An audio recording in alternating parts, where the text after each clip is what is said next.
I met Naomi in line for coffee, of all places. Not at a party, not through friends, just a random Wednesday morning when we both happened to reach for the same cup from the pickup counter at the same time. She laughed first, apologizing in this soft, easy voice. I remember smiling and saying, if it's a caramel latte, it's probably mine. It wasn't. It was hers. But she handed it over anyway, told me I could have it if I was charming enough to convince her. I ended up buying her another and asking her to sit with me. There wasn't a grand moment that followed. No sparks flying, no dramatic conversations. We just talked. About work, about family, about how her job in urban planning was more chaotic than people realized. She was calm and quick-witted, the kind of person who didn't seem to force anything. I liked that. We started dating a few weeks later. It was easy from the beginning. I'd been in a few serious relationships before, but they always felt like something I had to work to keep level. With Naomi, things just moved on their own. She didn't play games. She was steady, thoughtful, and unafraid to speak plainly. We clicked in a way I hadn't realized I was missing.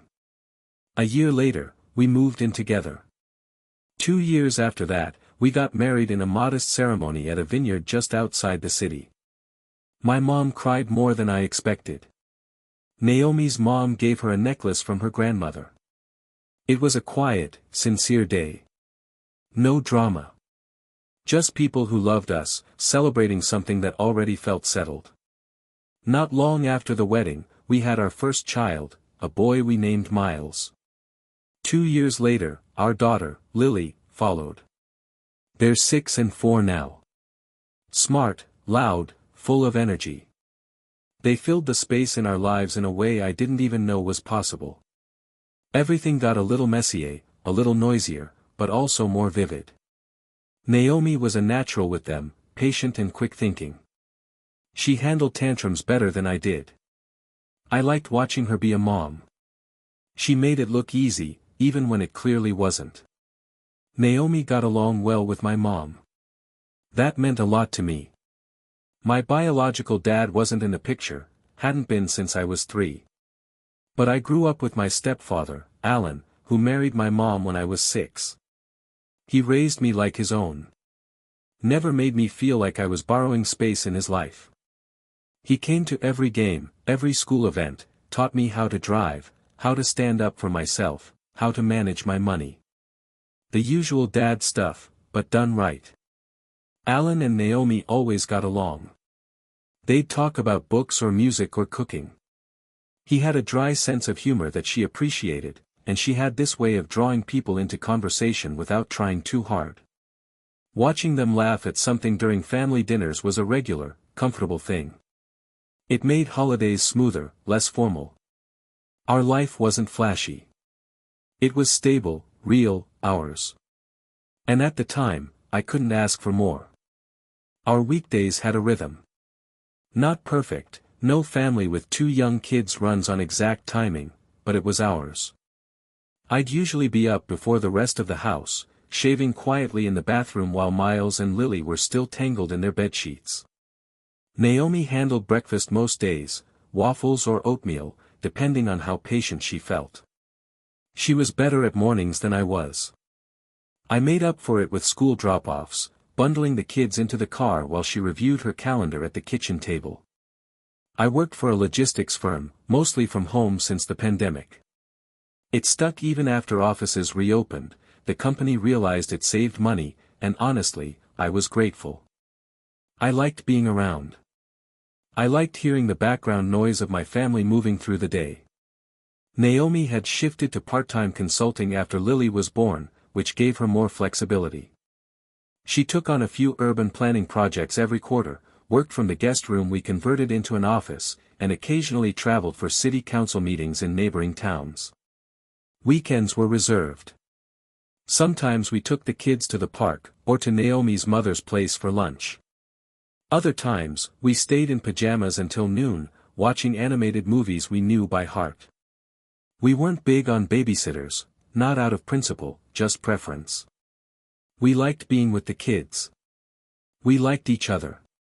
Alan and my mom would visit at least once a month, sometimes more. They were both retired now, my mom from teaching, Alan from property management, and they liked to show up with groceries, help wrangle the kids, and insist they weren't tired even when I could see it in their posture. Alan had a quiet bond with Miles. They'd sit in the backyard with toy trucks or building sets, Alan narrating in a mock-serious voice while Miles gave him instructions. It meant a lot to me, watching that. I hadn't had a dad when I was little. Not really. So seeing Alan be that for my son, it felt like some kind of full-circle moment. I told him that once. He just nodded and said, "That's what family is. We fill in the spaces." Naomi always seemed to appreciate him, too. She'd help my mom in the kitchen, ask Alan about his latest book or what he thought of some local zoning issue. They had good conversation chemistry, if that makes sense. Not flirty, just familiar. I liked that she got along with them. It made things easy. We weren't flashy. We didn't post vacation reels or do coordinated family costumes. But we had a steady thing. Miles was reading ahead of his grade. Lily was still obsessed with dinosaurs. Naomi still fell asleep most nights halfway through whatever show we were watching. I'd carry her to bed, tuck her in, brush her hair back, and think, not for the first time, that I was lucky. Sometimes I'd wonder if other families felt this settled. Not perfect, but stable. Like nothing could knock it off track. One of my favorite parts of the week was Friday night. We didn't go out. We didn't host dinner parties or plan anything big. It was just our family tradition, pizza, a blanket fort in the living room, and whatever movie Miles and Lily could agree on. Naomi would light a few candles like we were setting a mood, even if we were watching a cartoon for the 10th time. We let the kids eat on the floor while we shared the couch, and somehow, it always felt like a reset button after the chaos of the week. Naomi liked the slow parts of life. She wasn't someone who needed noise. She was good at making silence feel like company, not absence. When the kids were down for the night, we'd often just sit near each other, her curled up reading, me checking scores on my phone, not speaking much, but still connected. That kind of comfort doesn't come easy. I'd had relationships where quiet meant distance. With Naomi, it was just stillness. And it worked. We talked a lot about the future. Schools, vacations, how we might move in a few years once the kids were older and didn't need a backyard quite so much. Naomi liked the idea of living closer to the city center, she missed the walkability. I was more reluctant to give up the quiet of our block. But we always agreed that wherever we ended up, it had to work for the kids first. She was the one who kept us moving, doctor's appointments, playdates, new shoes when feet grew faster than we expected. I took care of logistics, finances, groceries, maintenance. We balanced. That was the word I kept coming back to when people asked how married life was. Balanced. Not always exciting, not without stress, but equal. Steady. Fair. We made a good team at family gatherings, too. Thanksgiving was always at my mom and Alan's house. Naomi brought desserts, she made a ridiculously good pecan pie, and I carved the turkey like my stepdad had taught me. Alan and Naomi always ended up talking at the kitchen island while the rest of us did dishes or herded kids around. I never thought much of it. He liked having adult conversations outside of small talk. She was one of the few people who could match him in that quiet, curious way. It was comforting, seeing them connect. It made holidays feel less divided. Miles called Alan Gramp, and Lily had started calling him Pop. He ate it up. Bought them books and puzzles, let them jump all over him even when his back clearly wasn't up for it. Naomi once joked that the kids liked him more than us. He shrugged and said, "That's how you know I'm doing it right." When we stayed over, which we did a few times a year, the kids slept in the guest room beside ours, and Naomi always brought too much stuff. Pillows, sound machines, the kids' favorite mugs.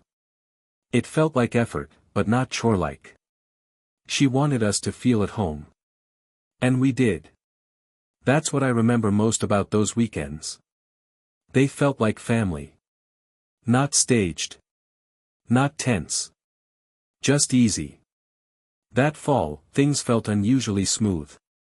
The kids had both adjusted to school well. Lily started preschool 3 mornings a week, and Miles had gotten comfortable in first grade. Naomi and I had fallen into a routine that felt almost effortless. There were still the usual kid meltdowns, forgotten lunchboxes, and late-night wake-ups from bad dreams, but we handled them like a team. We'd grown into the kind of couple that didn't have to discuss everything anymore. If I noticed she was tired, I'd take over bedtime. If I was stuck on a work call, she'd grab the kids from school without needing to ask. We didn't keep score, at least, not consciously. I think we both just wanted things to stay level, and for the most part, they did. That October, we took the kids to the pumpkin patch outside of town. It had become a yearly tradition. Naomi wore this chunky gray sweater I always liked, and she spent half the time taking photos of the kids climbing hay bales or struggling to lift pumpkins way too big for them. We stopped at a cider stand, let the kids pick out mini donuts, and somehow ended up buying 3 pumpkins we didn't need. On the drive home, Lily fell asleep mid-bite into a caramel apple, and Naomi turned to me with a grin and whispered, "We're gonna pay for that sugar crash later." But we didn't. The kids were weirdly mellow that night, and Naomi and I ended up curled on the couch watching a movie while the house finally fell quiet. She leaned into me, her feet tucked under a throw blanket, and for a while, neither of us said anything. I remember thinking how rare those moments had become, not because we didn't try, but because there was always something to do. I started keeping track of those quiet pauses. Not intentionally, but almost as a way to remind myself what made it all feel worth it. Naomi brushing Lily's hair on the porch steps. Miles leaning against her during story time. A look across the kitchen while we loaded the dishwasher. Nothing flashy, just the small pieces that added up to something solid. Alan came by more often that season. He'd take the kids to the library on Saturdays, or pick them up from school if Naomi and I were both tied up. He never overstepped, he always asked first. But I could tell he loved it. I never saw him as a lonely man, but retirement had slowed him down more than he liked to admit. Being with the kids seemed to energize him. And Naomi never minded. She said it was good for the kids to have another adult around who wasn't burned out by parenting. I'd watch them talk sometimes, Naomi and Alan, and think how grateful I was that they got along. Not everyone has that. In-laws are tricky for some people, but not for us. He respected her. She respected him. That was that. Looking back, I wonder if I missed anything in those days. A gesture, a glance, a word that landed oddly. But at the time, I didn't look for cracks. I didn't need to. Nothing felt out of place. Everything we had seemed to fit. It happened during a visit to my mom and Alan's place in early December. The kids were out of school for a long weekend, and we thought it would be good to get out of the house for a few days. Naomi liked staying there, she said it felt like a proper retreat, even if it was just an hour away. My mom made a big fuss, as always, and Alan insisted on cooking the first night. He made his lemon chicken, the one Naomi always complimented. It was the kind of evening we'd had a dozen times. The kids played with blocks on the rug in front of the fireplace. My mom was telling Naomi about a Christmas market she wanted to visit. Alan poured everyone wine. I sat back, just watching it all. Content. At some point, I got up to get more napkins from the kitchen. When I came back, Naomi and Alan were laughing about something, I couldn't hear what, just the tail end of it. Her hand was resting on the back of his chair. Not for long. Just a second too long. I didn't think anything of it at first. Not really. But the image stuck in my head later that night. It wasn't the gesture itself. It was how easily it had disappeared, how casual it had seemed. But once I thought about it, I realized I couldn't remember ever seeing her do that before. Not with him. Not with anyone, really. I told myself I was tired. I hadn't been sleeping well that week, too much work on my plate, and the kids had both come down with colds earlier in the month. Everything felt a little frayed. I brushed it off. But the next day, something else lingered. After breakfast, we all went for a walk through the neighborhood. The kids ran ahead, bundled in hats and puffy coats. Naomi and I walked beside each other, holding hands. Alan walked just behind us. At one point, Naomi let go of my hand to adjust Lily's scarf, and when she stood back up, Alan made a comment I didn't catch, something that made her laugh a little too quickly, like she didn't want it to be noticed. Maybe I was overthinking it. But for the first time, I started to feel something off. Not tension. Not even suspicion, really. Just a sense that something had shifted slightly, like a painting hung just a degree off-center. Later that night, when the kids were asleep, Naomi and I sat on the couch with my mom and Alan. My mom was half dozing, and the fire had gone low. Naomi got up to get tea. Alan followed her to the kitchen a minute later, saying he'd help. I stayed on the couch, listening absently to the sounds of cups and cabinet doors. Nothing strange. Nothing inappropriate. They came back a few minutes later, mugs in hand. But I'd noticed that she didn't look at me when she sat back down. It was small. Probably nothing. Still, I didn't forget it. And that was new. The rest of that weekend passed without anything obvious. We went through the usual routines, breakfast together, time outside with the kids, board games in the living room. Naomi was her usual self. She smiled, helped my mom with the dishes, read stories to Lily at night, and kissed me on the cheek when I made her coffee. Nothing anyone else would have found strange. But something sat differently in me now. Like a thread had been pulled somewhere and I couldn't figure out which one. It wasn't Naomi's behavior, exactly. It was the moments in between. Pauses that hadn't been there before. Gaps in conversation that felt new. She seemed a little less present. She'd trail off in the middle of sentences or go quiet when the room got noisy. I chalked it up to fatigue. The kids were up early every day, and these family visits, while warm, were still a little exhausting. Still, I caught myself watching her more closely than usual. Not with suspicion.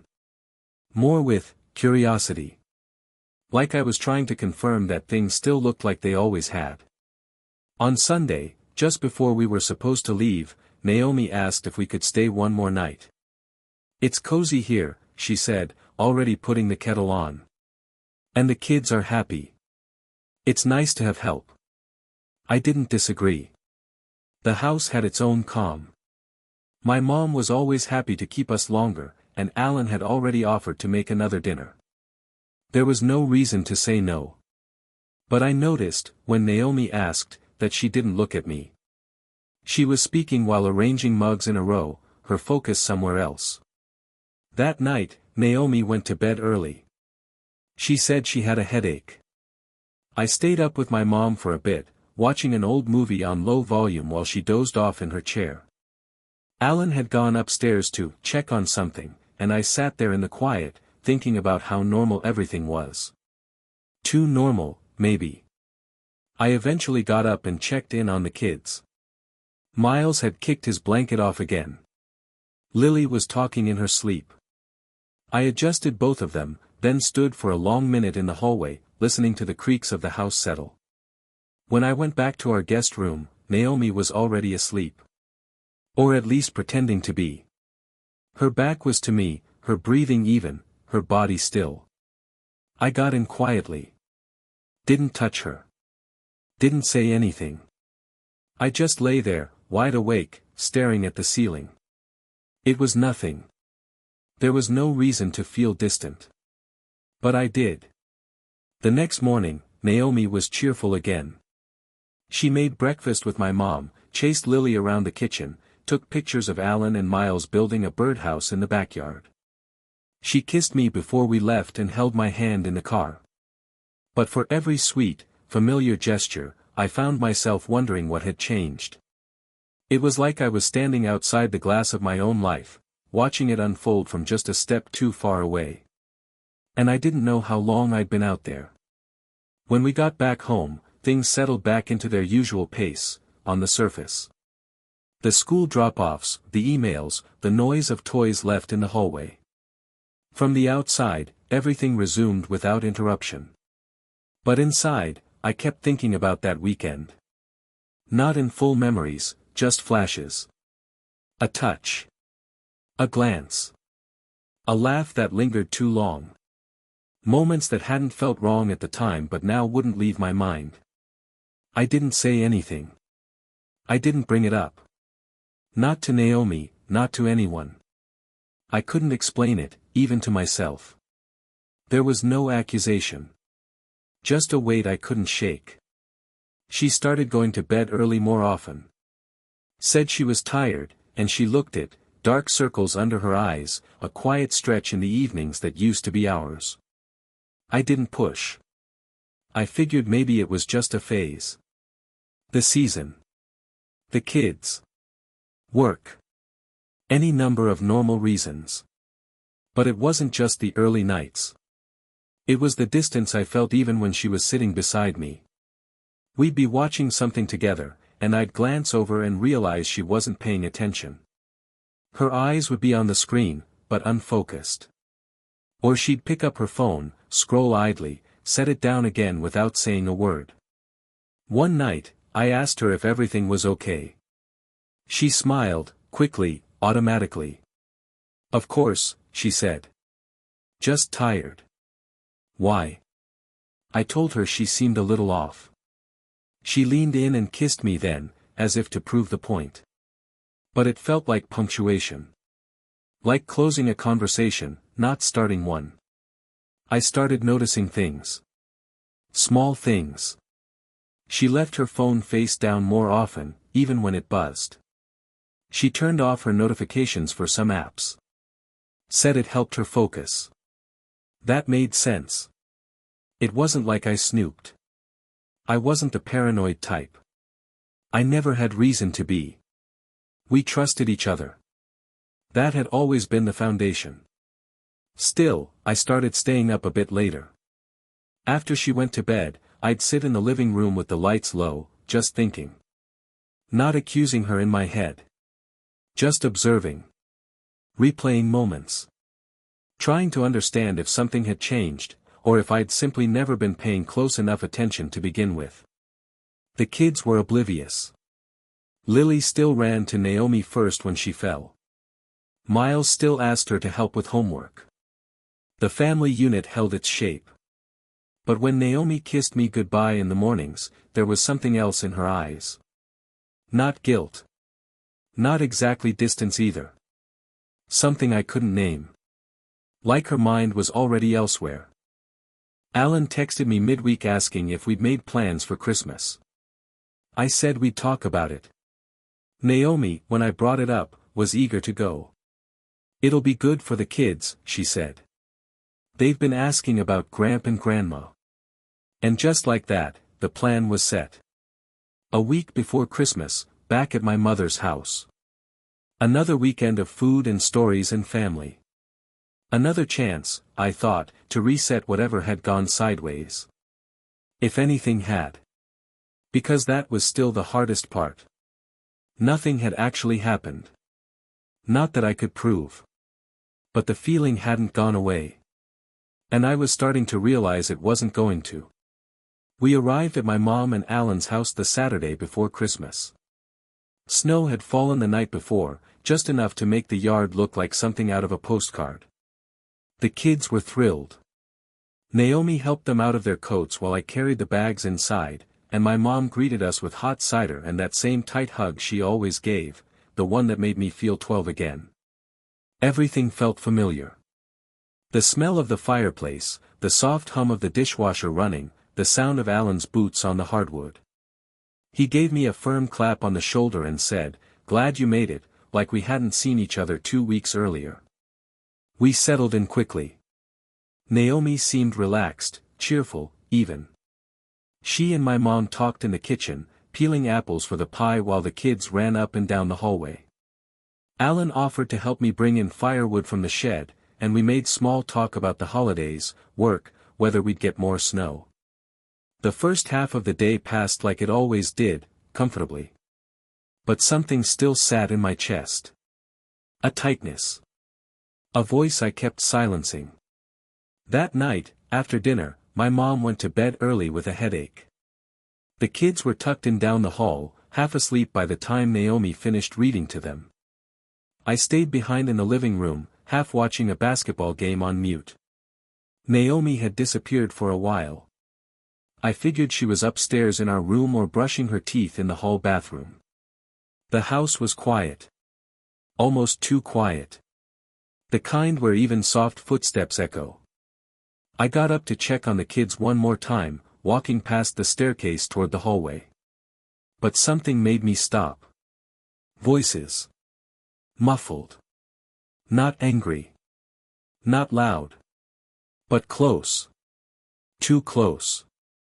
I moved up the stairs slowly, avoiding the creaky step near the middle. At the top, I paused. The door to the guest bedroom, the one Alan always used when we had extra family staying over, was barely open. I didn't mean to look. I told myself I wouldn't. But I did.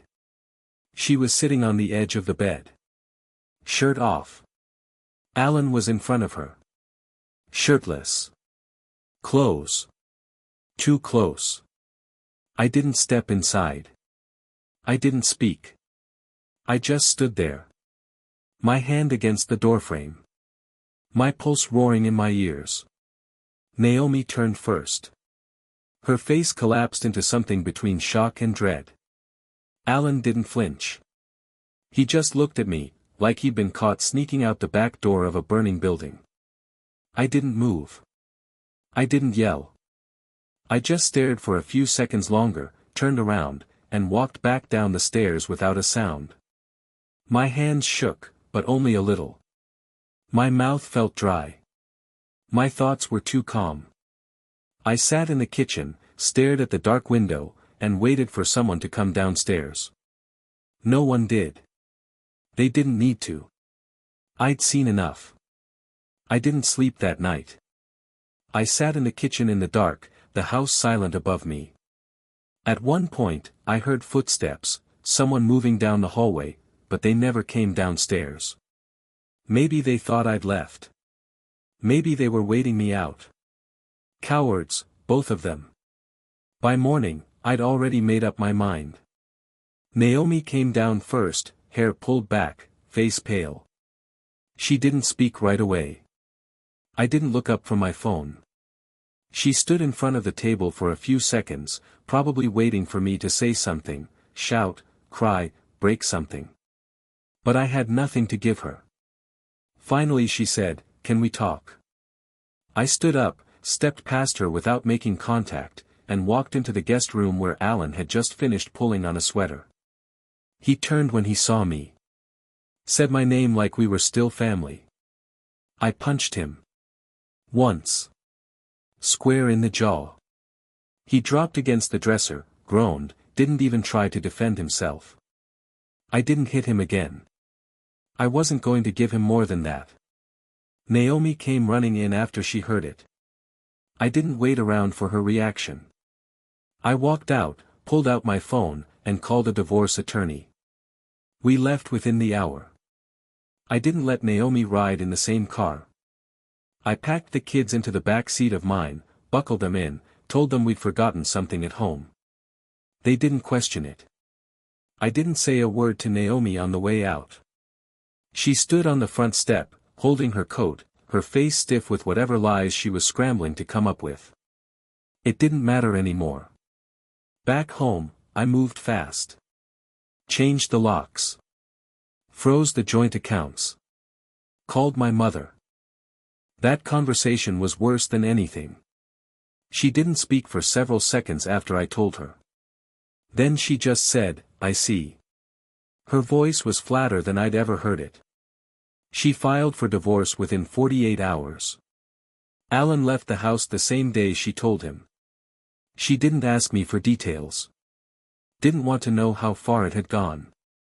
She just said, he doesn't come back from something like that. Not in my house. She took him to court within the week, citing emotional distress and breach of trust. Her lawyer requested significant moral compensation. From what I hear, Alan didn't fight it. He moved into a rental across town and stopped showing up to family events. No one asked where he went. Naomi tried to reach me. Emails. Texts. Voicemails full of apologies and excuses. I didn't open a single one. On Christmas morning, the kids woke up to a quiet living room. No tree lights. No stockings. Just me, sitting on the couch, waiting to explain why their mom wasn't going to be home. I kept it simple. Age appropriate. And then I sent Naomi one final message. Your gift this year is official notice. You've been removed from every right you once had to raise them. It wasn't just rage. It was protection. I filed for full custody. And I made sure the court saw exactly who she was. After the papers were filed, the silence came next. Naomi left the city. I didn't know where at first. She stopped calling, stopped trying to see the kids. I think she understood that the damage wasn't something she could fix with words. The court moved faster than expected, maybe because I didn't drag it out. I showed them what they needed to see, timelines, dates, testimonies. My mother added her own statement, and between the two of us, there wasn't much left standing. I was granted full custody before the new year. The kids didn't ask about her much. Lily mentioned her once while brushing her teeth, asking why mommy wasn't helping with pajamas anymore. I told her mommy was staying somewhere else.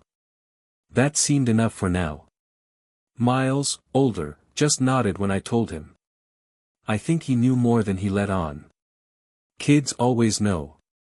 Alan's name disappeared from family conversations. My mother didn't speak it. Not in anger, just erasure. She moved his things out of the house without ceremony. Donated most of them. Burned a few. She told me once, without looking up from her tea, you know what hurts the most? That he looked you in the eye afterward. Like nothing had changed. People started hearing about it, quietly, then more openly. A few mutual friends reached out. No one defended Naomi. They didn't need to. She'd removed herself. A few of her old coworkers emailed to check in. They'd heard about what happened. One told me she hadn't shown up to a job interview she'd scheduled in early January. Alan's reputation never fully recovered. He kept his head down, stopped attending community meetings, declined every family invite. Even his brother told my mom, we didn't expect that from him. And we don't know what to do with it now. There were moments, brief ones, when I found myself trying to make sense of it. What conversation had started it? Who crossed the line first? But none of it mattered. The betrayal was done. Trying to trace it backward was like reaching into smoke. I focused on rebuilding. On normalcy. The kids and I made routines. Pancake Saturdays. Library runs. I put their drawings on the fridge and taught Miles how to ride his bike without training wheels. Lily sang constantly, off-key, joyful, loud. I let her. The house didn't feel empty. It felt clean. My mother came over every Sunday for dinner. She never asked questions. Never offered advice. She just brought pies or vegetables and helped set the table.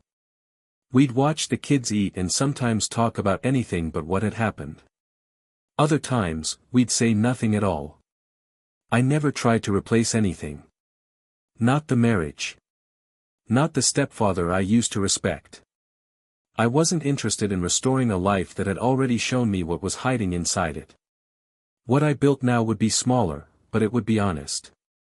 And for the first time in months, I started sleeping through the night again.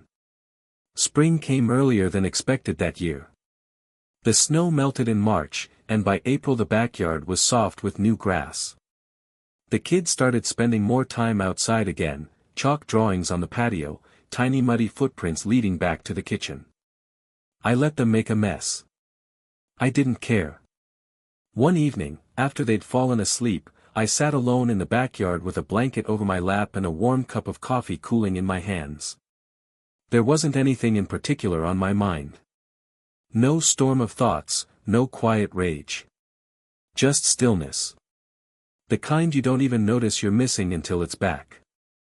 I'd spent so long trying to understand how it happened, how someone I trusted so fully could cross a line I didn't even know needed guarding.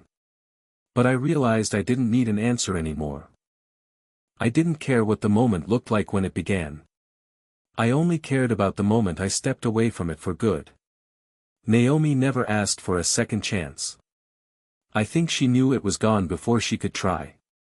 Her last message, weeks after the court decision, was a short email. No excuses. Just, I'm sorry for what I ruined. I miss them. And I miss you. But I understand why you won't reply. I didn't. Alan never tried to see me again. I wouldn't have let him. My mom, quiet as ever, picked up the pieces in her own way. She volunteered more, joined a community garden, started going to events again. We didn't talk about him. Not out of avoidance, just because there was nothing left to say. When someone shows you who they are, and who they're willing to betray, you stop trying to explain it. You just move forward. There were days when I'd look around and realize how far we'd come. Not dramatically, just step by step. A bedtime story, a scraped knee patched up without calling Naomi. A school play I attended solo, waving as Lily looked into the crowd and smiled just at me. I was all they needed. And somehow, I'd become all I needed too. The life I'd built with Naomi had ended in the ugliest way. But the life I had now was something else entirely. It was smaller, yes. Quieter. But it was mine. Built without secrets. Held together by something stronger than vows. My children didn't need to be protected from the truth, they just needed someone who wouldn't flinch when it showed up. And that's what I became for them. Not just their dad. Their foundation. I don't know if I'll ever trust someone again the way I trusted her. I'm not rushing to find out. I have time. I have space. I have peace. And every day I wake up in this new life, I breathe a little easier knowing one thing. The people who love you right don't leave you asking questions. They show up. They stay true. They don't knock your life off its rails while pretending to hold your hand. And once you've seen the difference, you never settle for less again.